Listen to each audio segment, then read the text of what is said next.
Cook with Martina. இன்னைக்கு soya Cola உருண்டை தான் பார்க்க போறோம். அதுக்கு நான் 300 கிராம் சோயா எடுத்து நல்லா ஊற வச்சு அதை அரைச்சு வச்சிருக்கேன். பொட்டுக்கடலை, ஜீரகம் 1 ஸ்பூன், 6 பல் பூண்டு, ஒரு சின்ன பீஸ் இஞ்சி, 3 பச்சை மிளகாய், 3 வரமிளகாய் இதெல்லாம் சேர்த்து நல்லா நான் அரைச்சு வச்சிருக்கேன். அதை தான் இந்த சோயால இப்ப நான் சேர்த்துறேங்க. ஒரு பெரிய வெங்காயத்தை நல்லா சின்னதா கட் பண்ணி அதை இப்ப சேர்த்துக்கிறேங்க. கொத்தமல்லி சேர்த்துக்கலாம்.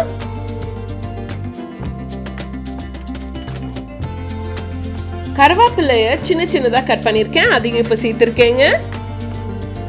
அரிசி மாவு 2 ஸ்பூன், ஜீரா பவுடர் 1 ஸ்பூன், உப்பு 1 ஸ்பூன்.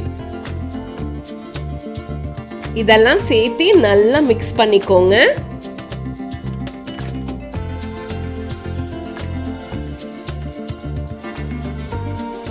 உருண்டை பிடிக்கிறதுக்கு ரொம்ப ட்ரையா இருந்துச்சுன்னா கொஞ்சம் தண்ணியை நீங்க தெளிச்சு விட்டு அப்புறம் நல்லா மிக்ஸ் பண்ணிக்கலாங்க.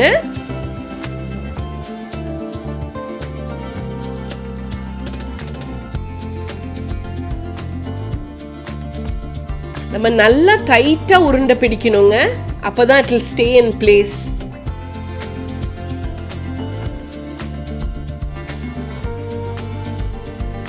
இதே போல எல்லாம் ரெடி பண்ணி வச்சுட்டு அப்புறம் நம்ம ஃப்ரை பண்ணிக்கலாங்க. ஸ்டவ் ஆன் பண்ணிக்கோங்க, ஒரு கடாய் வச்சுக்கலாம். இப்போ நம்ம அந்த கோலா உருண்டையை ஃப்ரை பண்ண போறோம்.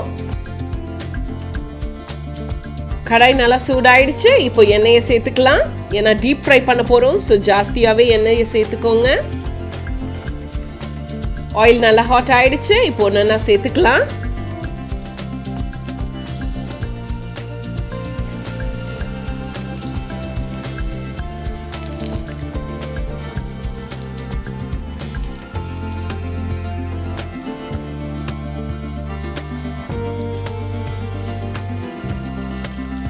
சீக்கிரமா குக் ஆயிடுங்க. ஸோ டர்ன் பண்ணிட்டே இருங்க, இல்லாட்டி பர்ன் ஆயிடும்.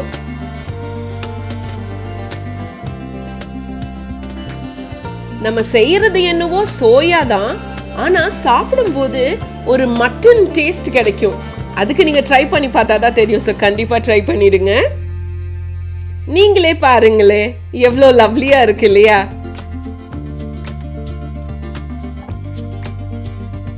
இதே போல எல்லாமே ஃப்ரை பண்ணி ரெடியா வச்சுக்கலாம்.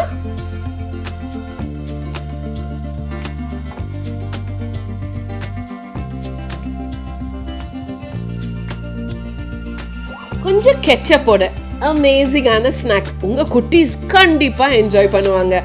சோயான்னு யாருமே சொல்லவே மாட்டாங்க. சோயா கோலா உருண்டை ரெடியோ ரெடி.